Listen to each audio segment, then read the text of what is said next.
we've already touched on some of these topics, but I would posit that Islam secures its dominance over the world and over territories and populations through 7 different steps or paths. One, by claiming to be the final and perfect revelation of God, like we said, and pretending that Muhammad was a perfect role for humanity, which has, again, real-life implications, which we will discuss.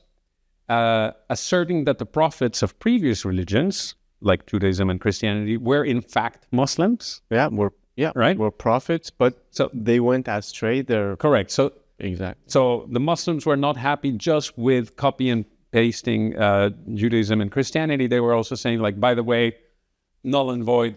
They were not Jews. They were not Christians. They were actually Muslims waiting for the final revelation. Which is funny. They take this point, mostly the Muslims and the left, to show, oh, this is how good they are, that they revere, and Jesus, exactly, and to revere Mary. Exactly, well, which they don't, because they don't believe Jesus was divine, and they don't believe Mary was a virgin. Correct. Never mind. Correct. Then mandating the death penalty upon apostates, which we've mentioned, focusing their attention on the relationship between Muslims and non-Muslims, right? The kuffar, right? Kuffar is a very important word that people need to remember, because in Arabic, so that's a plural of kafir. The kafir is singular. And in Arabic, it doesn't really just mean non-believer, right? Non-believer is a very neutral term to use. I'm a non-believer in any number of things. I'm a non-believer in Zeus, right? Zeus? How do you pronounce it in English? Zeus?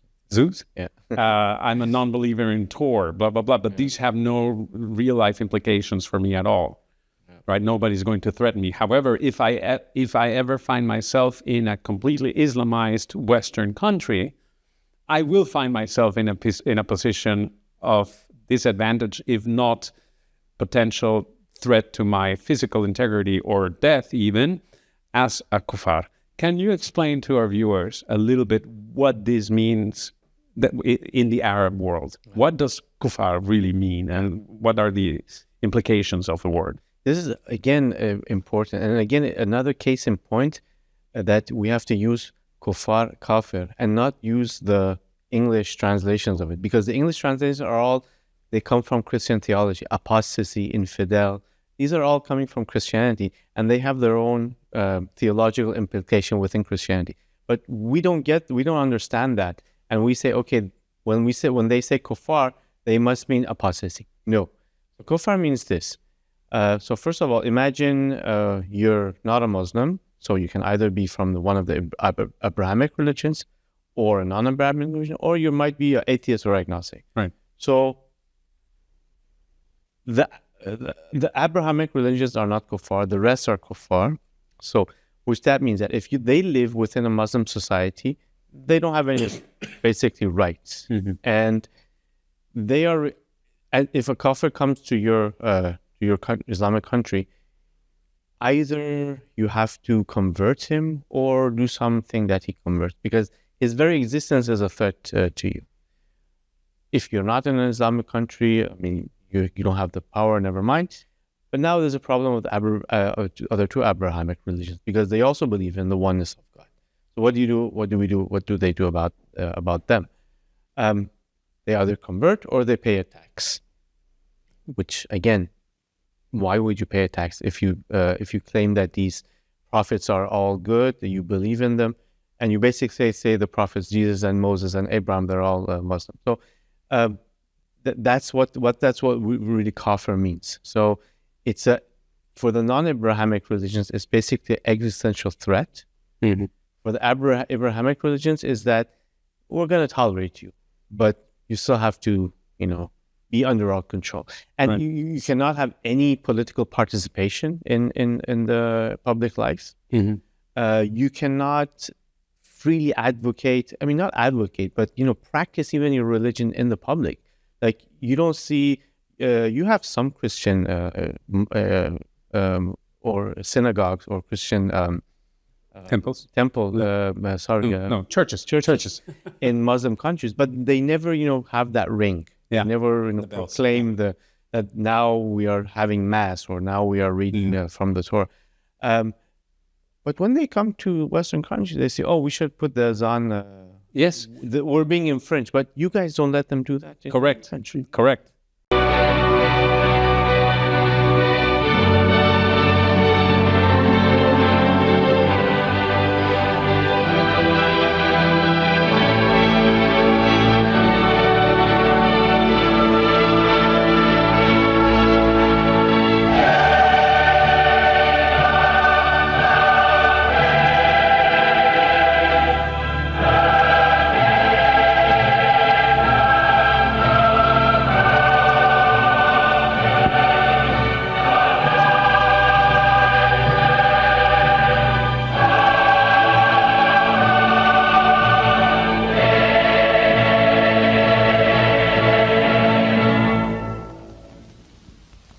Yeah, and in fact, actually, talking again about real-life implications, and this is very important for those of you watching in the United States, particularly in New York. Not too long ago, our Democrat idiot governor decided that it would be finally okay to let the Muslims amplify their call to prayer, which means that now it is legal for some Muslim to just put their speakers out at whatever ungodly time of the morning and start calling, Allahu Akbar. I don't want to hear that at 5 a.m. My right for a quiet night's sleep and of uninterrupted quality sleep trumps your supposed right to impose your religion upon mine. What is so hard to understand for people? What is so hard for people to understand who are not dyslexic like me, right? This is ridiculous. And like you said, everybody talks about the poor Muslims who are being targeted in you name it, but nobody talks about the fact that the real persecution in this world, and we will talk about a little bit later, is happening to Christians in Muslim lands. And of course, to Jews in Israel, right? Yeah. That's the true scandal of this. Yeah. That even though they are the perpetrators of violence, they have managed to convince through great PR skills a bunch of useful idiots for Islam in the West that they are in fact the victims. Yeah. So moving on a little bit, another way in which Islam secures its dominance is by justifying the conquering of other lands as defensive wars. So theoretically, in Islam, you're not supposed to engage in war, in offensive war. However, they go about, there's a loophole here. If you try to convince a neighboring country that Islam is the right path for humanity and they reject it, now you have a defensive war in your hands to target the other country so that they may adopt Islam against their will. And there's a corollary to that, and that is considering previously conquered land to be part of the Islamic world, even upon having been freed from Muslim invasion. So this is a very, very important aspect of, for example, the Israeli-Palestinian conflict. Mm-hmm. Because in the Muslim world, in the Muslim mind, land that at one point was occupied by the Ottoman Empire, and that was therefore Islamic land, should remain Islamic forever.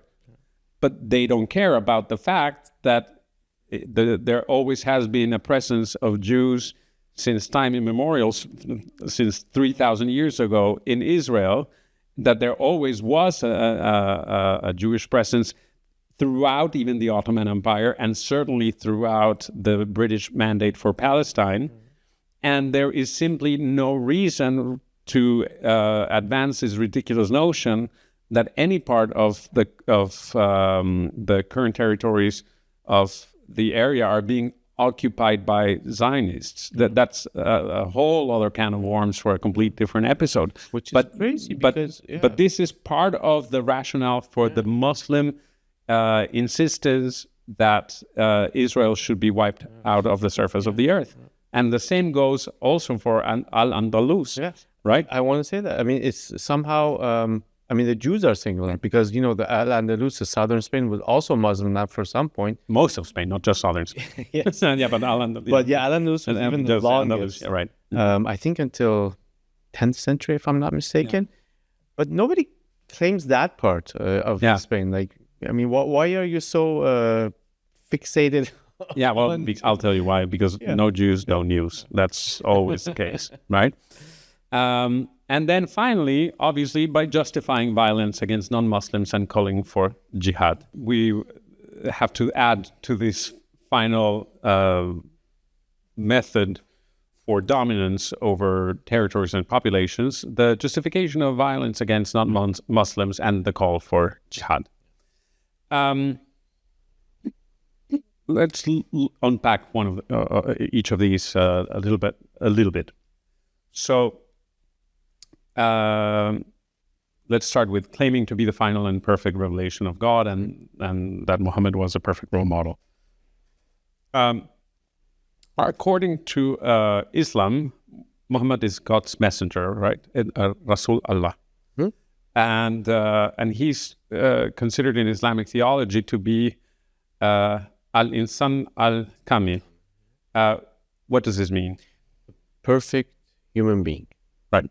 Complete man, the perfect man, right? And in every sense. In every sense. Not only in the spiritual sense, but also in the political sense. Correct. It's important to make I know.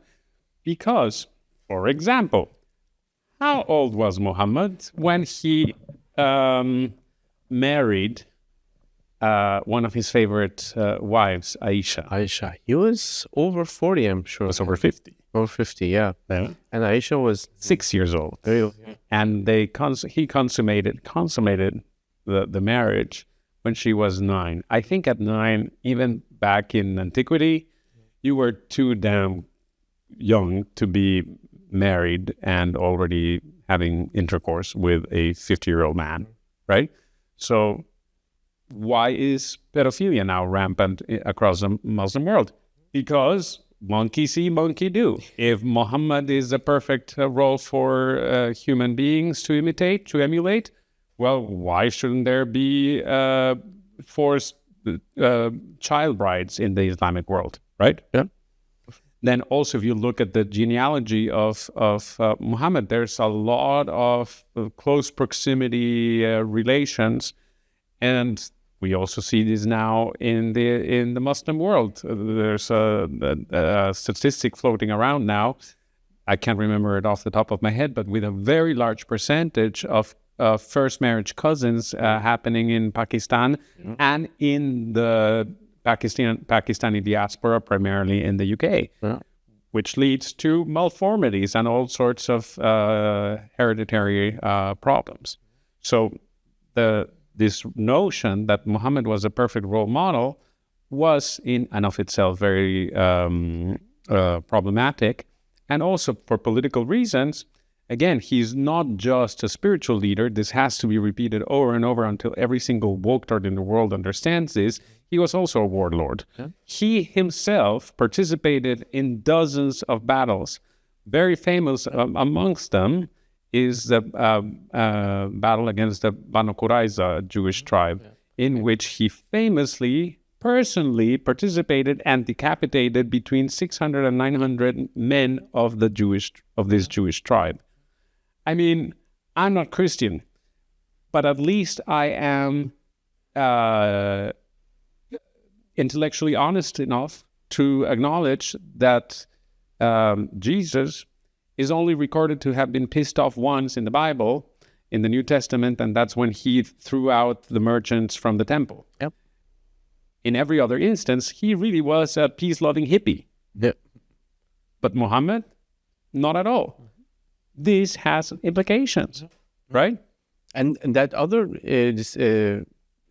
difference between them is interesting because you have abundance of information about the life of Muhammad, how he slept, how he had sex, what tactics did he have in wars, what was his judgments in disputes between fellow Muslims. Well, we allegedly have this information because let's remember again one more time that the hadith were written over 100 years after his death. I want to say, so you obviously, whether those are real or not, it's not of that primary importance, because that's how the Muslims see it right now. I mean, they don't indulge in, academic research to say, okay, is that a real Muhammad? They say, okay, we have this aggregate of Sunnah, we're going to follow it, regardless. But you don't have that much information of Jesus. I mean, you know that Jesus came to Jerusalem, he did this and that, and then he went on the Christ. So you don't know what's his view on governance. Right. Actually, you do. Because Jesus very clearly stated, render unto Caesar what is unto Caesar, and to God what is unto God. Yeah.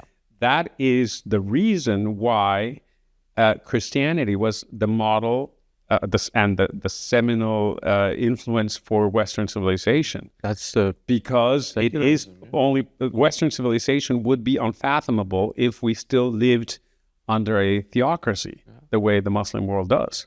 So there's that big difference, and we'll see later on that the notion that there can be some dogmatically or doctrinarily justified division between mosque and state is nothing but stupid, woke, Western wishful thinking. There isn't. Absolutely not. There is, right? So, so the Quran is a final and incorruptible revelation. Muhammad is a perfect prophet, but also prophethood ends with Muhammad, and this is very important. And this is also the tenet of Islamic. Right. So if you want to be a Muslim, you have to, in part of the Shahada, that Muhammad is the last prophet.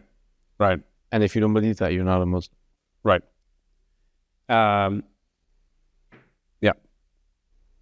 So once in Medina,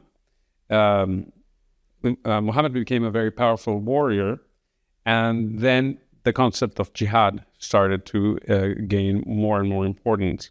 And during the last 9 years of his life, Muhammad was involved on average every 6 weeks in an episode of warfare. Again, how is this not relevant in realpolitik terms? It's extremely relevant. This is the reason why wherever we look at the Muslim world or any areas or of the Islamic world or any areas where there are high concentrations of Muslims, there is conflict. Because it's built into the DNA of the religion. Right. Which is interesting. I want to make clarification of this word jihad, because usually most left academics, when they want to talk about it, they say, look, jihad has two meanings. Spiritual struggle. One has, it has that meaning, but it has another meaning too. So why do you favor one over the other? Correct. And you have the other, I mean, they're talking about jihad every day. I mean, one of the guys of, what's his name? One of the Hamas guys, his name was Abu Jihad. Yeah, right. He's saying that, he's saying, I'm the father of jihad. I'm doing jihad every day. Right. So, I mean, it's not only a spiritual fight, it's also a real life fight. Right. And if you look at the spread of Islam between 622, the conquest of Medina, and 750, right? Within the span of 130 years, Islam had gone from the western part of modern-day Saudi Arabia to include everything up to all of Northern Africa, Spain, obviously, all of modern-day Persia, and parts of Afghanistan. And within a few more centuries, it would reach the entirety of the Indian subcontinent. I mean, what do people believe? That Islam spread, if not by the sword, how do they think that it spread so successfully, so quickly, and so explosively?